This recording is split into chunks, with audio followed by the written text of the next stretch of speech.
Hey guys, Wyatt Claypool here.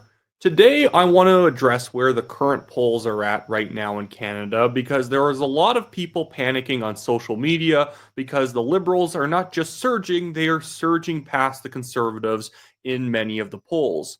I'm here today to do a rational breakdown, explain why we're probably seeing a bit of a honeymoon phase for the Liberals and whether it will actually last or not.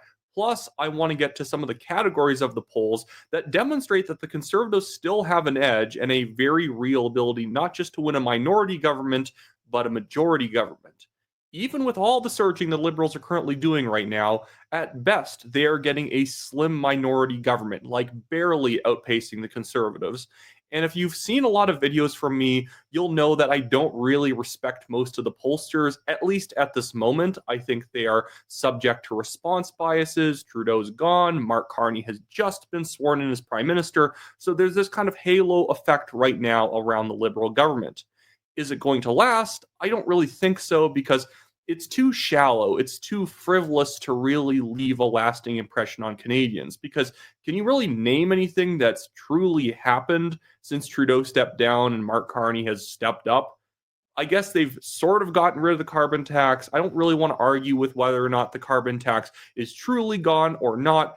On the surface level, for what most people are going to see, they think the carbon tax is gone. Yes, it's still in the form of an industrial carbon tax, and Carney is a congenial liar, but let's just talk about it as if that's true that they have gotten rid of at least the consumer carbon tax. So this is what the current polling looks like. Oh, by the way, guys, make sure to like this video, subscribe to the channel if you want more polling updates like this, and leave a comment. I almost forgot to do that. But here is what the current polling looks like according to 338 Canada. Every single dot that you see on screen is a individual poll, and you will see that the trend line has quickly risen up for the Liberals. At one point, you can see on average they are at only 20% in January. But now, on average, they're supposedly at 35, and the Conservatives are at 38%. This seems very bad, and I think the main loser in all this has been the NDP, falling from 19 down to 14 or 13. The Bloc has gone from 8 to 7. I'm almost a little skeptical if the Bloc is really going to go down. There is a lot of separatist sentiments in Quebec right now. The PQ is doing very well. The Parti Québécois is doing very well provincially, and the CAQ, Francois Legault's CAQ party, is still doing quite well. So I couldn't really see then the Bloc doing super bad when usually if the PQ and the CAQ are doing well on a provincial level, you're going to have the Bloc doing well on a federal level. But this is to say, I don't really think that this is realistic. The two pollsters, if you've been watching for a bit, that I'm following a lot these days because I think they're doing good work, is Abacus Data and Innovative Research. And I want to show you what those polls are currently seeing. We'll start off with Innovative Research, which is the better one for the Conservatives right now, but their lead has shrunk. Last poll, they said plus 10. This one, their overall was a plus 6. And you can see where the actual lack of strength is for the Conservatives right now. Right now, the main shift has been in Quebec. In Quebec, the Conservatives have receded down to 13%. The Liberals are at 23%, and the Bloc is at 26%. But I will note this is with 24% of voters unaligned. Maybe let's assume the Liberals are going to eat up a lot of that 24% because things are in flux, but they're the ones with momentum. But in the rest of Canada, what we see is that the Conservative Party has 36%, the Liberals 24%, the NDP 14%, other is at 8%, so that would be the Greens, the PPC, and everybody else, and unaligned is 18%. If you assume, and it's usually a good assumption, that the unaligned voters are mostly going to move to where everyone else is by the same ratio, with a little bit more going to those who are ahead or who have momentum. So I assume the NDP and other is not going to benefit much from the unaligned voters. It's mostly going to be the Conservatives and the Liberals. But for the Conservatives, this is actually a pretty good ratio in the rest of Canada. And again, I will state this is a poll that had the Conservatives only ahead by plus 6, but what I would consider to be in the honeymoon phase of the Mark Carney Liberal government. Unless Mark Carney just absolutely starts ripping up the floorboards and changing everything Trudeau did, I think you're eventually going to have a lot of Canadians kind of settle back in the feeling that not much has really changed. yeah, the carbon tax is gone. But other than that, they could say, well, they stole that policy from the conservatives, and what else have they done? And this is where I would urge the conservatives, they have to stop talking about the carbon tax. It's going to take a year in order to convince people that the carbon tax isn't really gone because most people don't pay attention to the news that much. So harping on about how the carbon tax is actually not gone, it's just been reorganized into other places, which is true.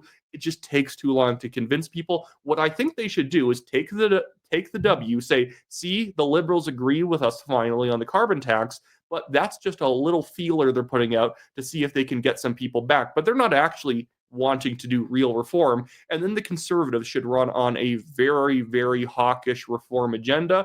Let's slash tax across the board. Let's slash immigration numbers, slash regulations. And that's something that my friend Brian Burgay pointed out about the Abacus data poll.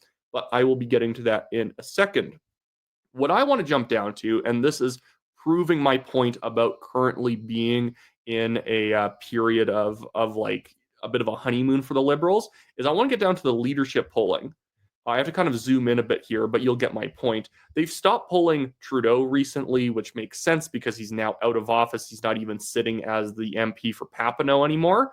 But the top line, that's Yves Francois Blanchet's approval rating in Quebec, which, this is my point. I don't see how they would slip down in their support when he's, in fact, almost more popular than he's ever been before. You go back to 2021 during that election, and he's not doing too bad, but he's about the same as he is right now, so I don't see how he'd do worse.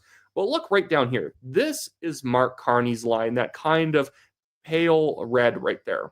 Last time they did a poll, when the Conservatives were ahead of the Liberals by 10% in the innovative research poll, they were basically tied, Mark Carney and Pierre Poilievre, both at around -4.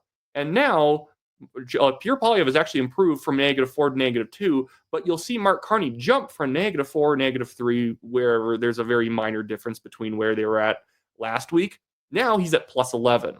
Do I think that +11 is real? Or do I think it's because he's the prime minister, there's tension with the US, and there's just kind of a natural urge to want to just be nice to the new prime minister? Let's give him a chance. That's one of Canada's biggest failings. We're very nice and polite people.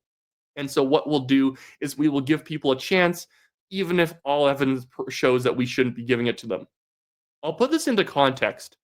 This is exactly what happened to Kim Campbell. The Conservatives, the Progressive Conservative Party of Canada, was around like 22% in the polls, exactly where Justin Trudeau and the Liberals were. And the Liberals under Chrétien in 1992-93 were at like the mid 40s, like 42, 43%.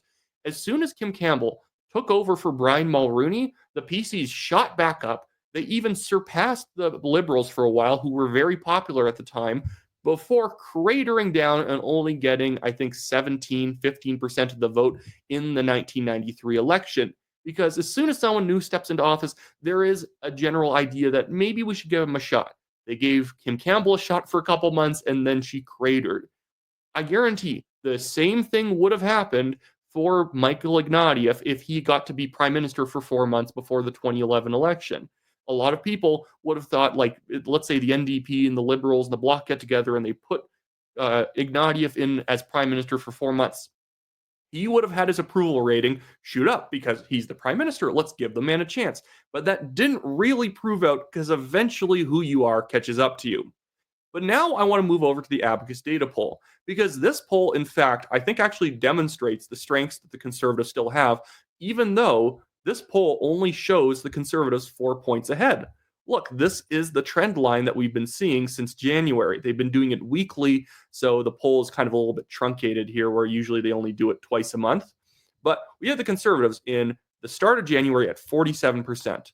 Now they're only at 38, and the Liberals have jumped up from 20 to 34. I don't think that jump is fully, real. I think it, again, is a bit of a honeymoon effect going on for the Liberals right now. But I want to show you some deeper stats demonstrating why I think the Conservatives definitely have the edge right now. One, again, it's the honeymoon phase, and if they're still 4 points ahead, I think in 2 or 3 weeks, they're then going to be 8 or 9 points ahead, maybe even 10, because people will eventually catch on to what's going on. First, let's start with regionals, because where the Liberals have been improving, they're not exactly winning, they're merely tied. So look at the regional numbers here that Abacus data has. In British Columbia, the Conservatives are at 40 points, the Liberals are at 26, and the NDP are at 26. In Alberta, of course, the Conservatives are leading massively, probably going to actually gain seats. Probably both of the two Liberal seats in Calgary and Edmonton they'll take. Saskatchewan, Manitoba, the Conservatives are at 47. That probably means they sweep Saskatchewan, and then Manitoba ends up naturally being a bit more of a knife fight like it's historically been. And then Ontario.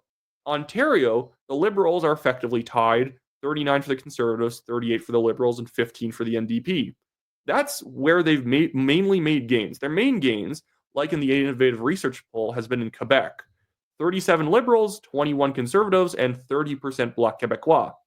Again, I do think that this is going to be a bit of a honeymoon thing. I think the Bloc Québécois are probably still going to come first, at least in terms of seats.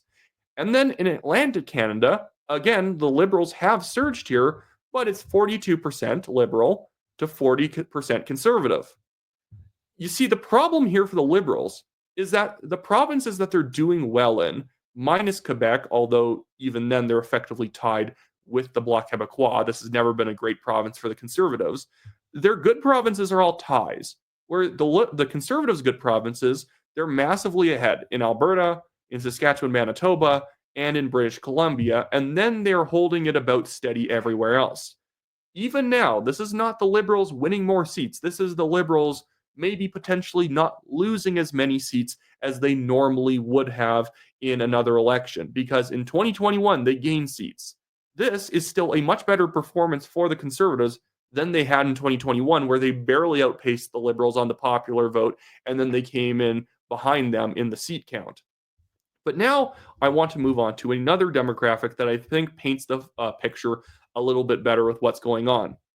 One, the age thing, is that the Conservatives have a lot of strength with actually younger voters these days. They're winning younger voters by 5%. In fact, the Liberals won younger voters 18 to 29 back in 2021. And then middle-aged voters, they mostly kept as a tie, but now the Conservatives are literally ahead by 11 points with people 30 to 44, which is now the biggest voting demographic. And 45 to 59 and 60 and over, it's again a tie. So it's only the Conservatives leading or they're tied. But what you'll see over time is that the people that the Liberals have gained with are the most likely to switch back and forth. They haven't chiseled away at the Conservatives' main base, which are middle-aged men, which haven't budged an inch, basically. Look at this. They've done better in previous polls. Obviously, when the Liberals surge, they're going to surge with every group, but it's going to be to a different extent. Look at men. Men are voting Conservative 41%, and they're voting Liberal 33%. Female, it's 35 to 34. Again, here's the problem. Women, right now, based on the last 2 years of polling, have been far more likely to go Conservative, Liberal, NDP, jump a little bit back and forth, not knowing quite what they want yet. Obviously, if you're a woman watching this show, you're probably a Conservative or maybe even a PPC voter, but you're more probably stable in that you're voting Conservative right now. Whereas there's kind of a swing voter who's been going back and forth Conservative, Liberal, and NDP with women. But with men, it's basically been Conservative. The entire time, the Conservatives have been above 40% since late 2022 when Pierre Poilievre first became the Conservative leader. So the point I am trying to make here is that the territory, let's just call all voters in the regionals and every sort of demographic, that's territory. The territory that the Conservatives currently control is far firmer than what the Liberals have. The Liberals have gained a bunch of new territory recently, but it's also territory they don't have a strong foothold on, and they're still behind even though it's in the honeymoon period. You would hope that the honeymoon period has actually them way out in front of the Conservatives, and then as the honeymoon period ends and they contract, they're at least still ahead or they're tied. They're currently behind, and even if they lose another 2 or 3 points, now we're in the area where the Conservatives aren't just winning a minority government, they're winning a majority. And I want to show you this with Sharia Teest as my reference. He's actually a 16-year-old kid, but he does great polling modeling. His website is Polywave, but I'm just going to be using his Twitter profile for now. But what you'll see here With this Abacus data poll mapped out, which usually if the conservatives are within only a few points of the liberals, they are actually losing on seats. The liberals are winning seats. But like I showed you, because of the regionals, because the liberals don't really have a decisive advantage in places that they're doing better in, but the places the conservatives are doing better in, they're leading quite widely still. You'll see that the conservatives are at 160 seats based on that Abacus data poll, liberals 137, Bloc 25, NDP 19, and Greens 2. That's just a minority government. But considering that I've kept hearing that this is rock bottom for the conservatives, and I'm still seeing them beat the liberals by 23 seats, is pretty good. Do I want the conservatives to only get a minority government? Absolutely not, because I think the rhetoric out of all the other parties has proven that maybe other than the bloc sometimes, all the other parties might be willing to try and form a coalition to keep Mark Carney in power. But now I just want to move over to what the innovation research poll was modeled out to be by Shreya Teast here. So that was the Abacus one, and here is the innovation poll that Shreya Teast did. It's again, even though it was a little bit higher, the regionals were a little bit less friendly to the conservatives. They had a little bit less strength in British Columbia in that one, but the conservatives are at 160, liberals 137, Bloc 25, NDP 19, Greens 2. And that's where I actually value Abacus and Innovative more than all these other pollsters. They actually tend to agree with each other quite a bit. So they're basically showing that with slightly different methodologies, they can replicate the results. I don't believe Ecos when it shows liberals are actually at 52% right now, or Nanos where they're within one and the liberals are leading or doing well in places like Alberta. Not like they're ahead, but they're like above 25% in Alberta.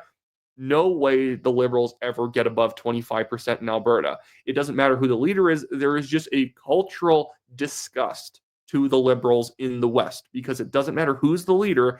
They are not friendly to the oil and gas industry, and equalization sucks.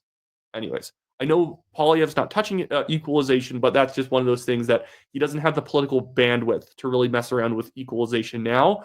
I would even advise don't touch equalization now. Wait until your second term when you've made the country way better in your first term, and then make that your big policy that you run on in the second term. Everyone's better off. Now we can start dismantling equalization because equalization was a boat anchor against all of us, and we need to get back to free market principles. In fact, that is what I think the conservatives need to be running on.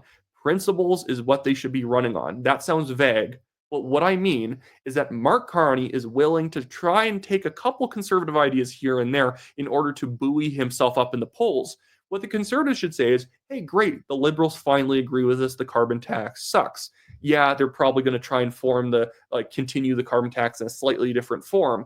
But really, what do you want? A liberal government that gets 90% of it wrong, and 10% of the time they do something slightly correct because they eventually agree with what the conservatives have been advocating for years? Or do you want the principled party that you're not going to have to drag, kick, and pull to do the right thing? A party that believes in the free market and individual achievement, or a party run by a bureaucratic central planner who believes that the only way that you're going to be prosperous is if the bureaucrats allow you to. They give you the right subsidies, they give you the right tax cuts and grants. And not when I say tax cuts, I mean like your specific industry, your green industry gets a tax break, you get a subsidy. I think that we don't like a government that picks winners and losers. And I think the conservatives run on the idea of real fairness, real ability to actually set your own course. They will do way better than talking about the carbon tax. They need to be talking about the fundamental differences in principle between the conservative party that believes in you as an individual and the liberal party that thinks you're an idiot and you need their help to do everything. Anyways, so right now, I think what we're probably going to see in the next month and a half or so, maybe there's an election next week. I don't think it really matters in terms of the polling. If Mark Carney triggers an election next week, I think a lot of Canadians are actually, that's when they're going to walk away from the Liberals. Hey, you couldn't govern for another 6 months. Why are you doing this? Even though I think we need an election sooner than later. But I think that's what's going to kill the honeymoon. Either enough time's going to pass and people don't really notice that much different, or what you're going to see is that the election gets triggered and a bunch of people then go back to what they were going to default vote back last year. Because I think a lot of people are eventually going to have sort of the scales removed from their eyes and realize, wait, why was I liking the Liberals all of a sudden? I don't actually know anything about them. I don't really know anything about what Carney wants to do. but the media is telling me he's good. And that's why the conservatives need to absolutely keep hammering on big policies that get attention. You don't win elections by talking about mild little in the middle ideas that you have. You have to have a big vision. Let's cut the tax burden federally by 20% over the next 4 years. Let's slash immigration down to 125,000 people a year, new people, in order to get the housing market stabilized. Not 100, 250,000. I think Poilievre's current cap is too high. We need it down to 125,000 and say, yes, we have had too much, and now we have to correct the other way where we maybe even have too little for a few years before we figure out what a proper equilibrium is. I hate when people think, oh, but what happens if it's too little? Like, it's been too much for 10 years. Why is it bad if we have a little bit too little for a while, too? Let's figure out what the happy medium is rather than slowly tipping it back until we find it. Because if you slowly tip it back, you'll never find it because it's always been too much consistently. Anyways, I'm bad at ending these videos. I'm sorry, guys. I'm not the best presenter on the planet. But that should be it for me today, guys. Make sure to like this video, subscribe to the channel if you like these polling breakdowns. Leave a comment. What do you think is going to happen over the next month? And I'll see you guys all next time.